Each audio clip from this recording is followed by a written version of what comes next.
Heute geht's um was, bei dem viele die Augen verdrehen, wenn sie daran denken. Der leidliche Papierkram. Wir kennen das alle. Es sammeln sich mehr und mehr Unterlagen an und irgendwann fühlt es sich so an, als ob einem der ganze Papierberg über den Kopf wächst. Es ist auch wirklich eine Herausforderung, den Überblick zu behalten und zu schauen, was wichtig ist und was man nicht mehr braucht. Für dieses Jahr habe ich mir vorgenommen, meinen Papierkram weiter zu reduzieren und viele Unterlagen zu digitalisieren.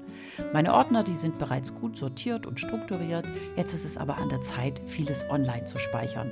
Ich möchte einfach alles effizienter verwalten und einen besseren Überblick haben. Im heutigen Video zeige ich euch, was ich mache, damit gar nicht erst so viel Papierflut ins Haus kommt und wie ich meine Papierberge einscanne, digitalisiere und damit reduziere. Also, wenn euch das Thema interessiert, bleibt dran und ganz viel Spaß beim Zuschauen.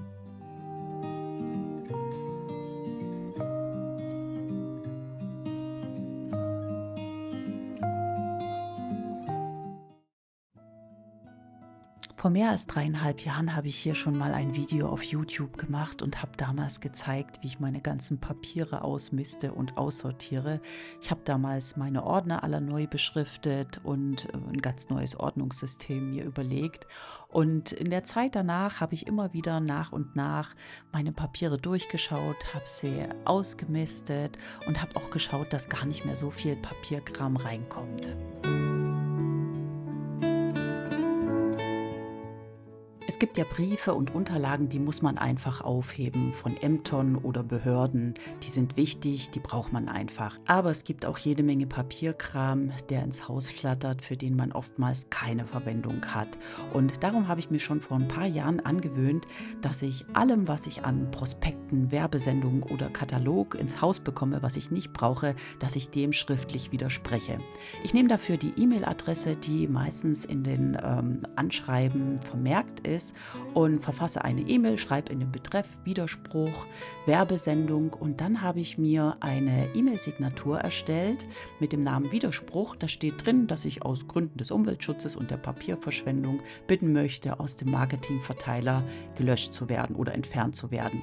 Ich schreibe meinen Namen drunter, meine Adresse, und meistens bekomme ich dann innerhalb von kürzester Zeit eine Antwort. Da steht dann drin, dass meine Adresse gelöscht wurde aus dem Verteiler und dass es noch sein kann, dass innerhalb von 6 bis 8 Wochen, je nachdem wie lang die Vorlaufzeit ist, dass dann noch ein Katalog oder ein Prospekt kommt, aber dass ich dann raus bin. Und so habe ich schon eine Menge Papierflut reduziert, die ins Haus kommt, für die ich keine Verwendung habe. Und bevor ich meine Briefe und Unterlagen wegschmeiße, kodiere ich sie doch mit so einem Datenrollstempel, dass die Adresse verschwunden ist und andere wichtige Informationen, und dann kann das nämlich getrost in den Papiermüll wandern.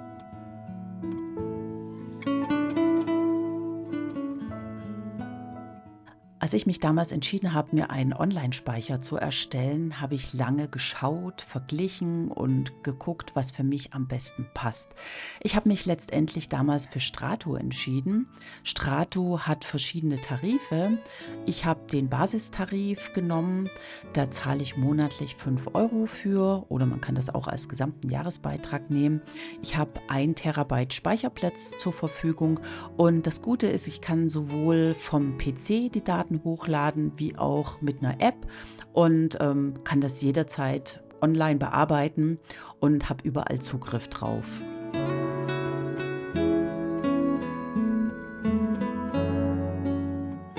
In meinem Online-Speicher habe ich mir dann eine Struktur überlegt. Ich habe da mehrere Ordner angelegt, für mich und für jedes Kind eins. Und darunter habe ich wieder Unterordner erstellt, wo ich zum Beispiel solche Sachen wie Schule, Gesundheit, Versicherung abspeichern kann. Da kann ich wiederum die einzelnen Sachen, die ich eingescannt habe, mit Datum und Name beschriften, sodass ich alles schnell wiederfinde. Für mich ist dieser Online-Speicher auch praktisch, weil ich von überall darauf Zugriff habe. Behörden und Ämter oder was auch immer wollen Unterlagen meistens per E-Mail haben, und wenn ich zum Beispiel im Urlaub bin, kann ich darauf zugreifen und kann das von dort aus ohne Probleme weiterschicken, ohne dass ich es ausdrucken oder kopieren muss, im Briefumschlag stecken und verschicken muss. Deshalb finde ich die ganze Sache auch super praktisch.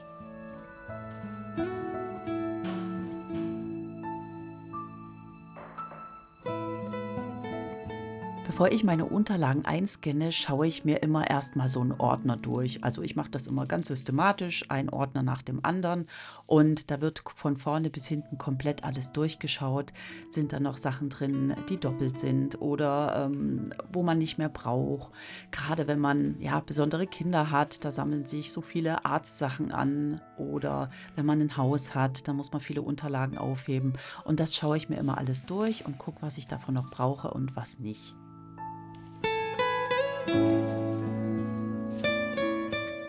Es gibt ja für verschiedene Unterlagen verschiedene Aufbewahrungsfristen. Und als ich damals mein erstes Video zu dem Thema gedreht habe, habe ich auf meinem Blog schon mal alles zusammengestellt, was ich so im Internet an Fristen gefunden habe. Wenn euch das interessiert, verlinke ich euch meinen Blogbeitrag mal unten in der Infobox und da könnt ihr mal schauen, ob was Interessantes da für euch dabei ist.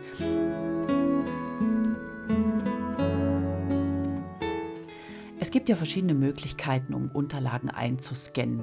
Die meisten Drucker haben einen Scanner dabei, da kann man das machen. Es gibt die Möglichkeit, übers Handy, über verschiedene Apps solche Unterlagen einzuscannen. Und es gibt so kleine mobile Scanner. Meine Tochter, die hat so einen mobilen Scanner und die hat gesagt, es dauert eine ganz schöne Zeit, bevor da so ein Blatt reingezogen und gescannt ist. Und auch bei unserem Scanner, der beim Drucker mit dabei ist, dauert das eine ganze Weile. Und gerade am Anfang, wenn man viele Sachen einzuscannen hat, ist es doch recht langatmig, wenn man ewig warten muss, bis so ein Blatt gescannt wurde. Ich habe mich ganz bewusst gegen noch ein elektronisches Gerät zu Hause entschieden und habe mir so eine Scanbox bestellt. Die ist ganz praktisch, die baue ich hier gerade zusammen. Das geht am Anfang ein bisschen mühsam mit diesen Druckknöpfen. Aber mit ein bisschen Gefummel habe ich es dann hinbekommen. Und diese viereckige Haube steckt man dann auf diese schwarze Platte und da legt man im Prinzip das Blatt Papier drauf, was man einscannen möchte. Und das Handy kommt oben auf diese Haube drauf. Das kann man dann noch mit so Schaumstoffteilen fixieren, dass es nicht verrutscht und nicht verwackelt. Und dann kann man wirklich zügig und hintereinander ein Blatt nach dem anderen einscannen. Direkt in die App von Strato, so habe ich das gemacht. Und ich habe dann während des Einscannens auch gleich die Unterlagen beschriftet mit der Bezeichnung und dem Datum. Und dafür habe ich mir die Spracherkennung zunutze gemacht. Ich habe da wirklich den Text reingesprochen und das ging dadurch ziemlich schnell. Und so konnte ich einen ganzen Stapel hintereinander wegarbeiten.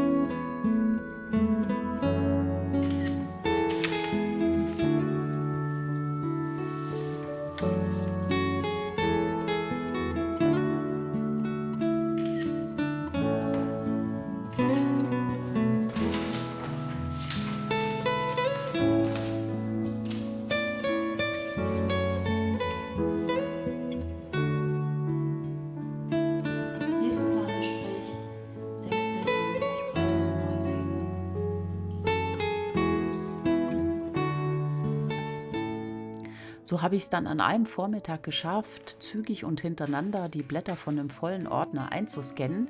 Ich brauchte noch 2, 3 Sachen in Papierform, aber da mache ich das auch immer so, dass ich die trotzdem mit einscanne, einfach als Sicherheitsupdate. Man weiß ja nie, was passiert, ob die mal verloren gehen oder irgendwie anders nicht mehr auffindbar sind. Dann hat man sie nämlich auf jeden Fall nochmal im Online-Speicher drin.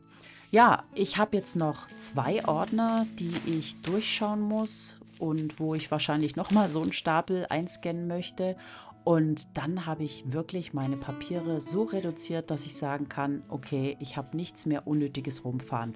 Und wenn neue Papiere dazukommen, dann lasse ich gar keine Stapel erst mehr anfallen, sondern dann scanne ich sofort ein und habe dann alles auf dem Laufenden.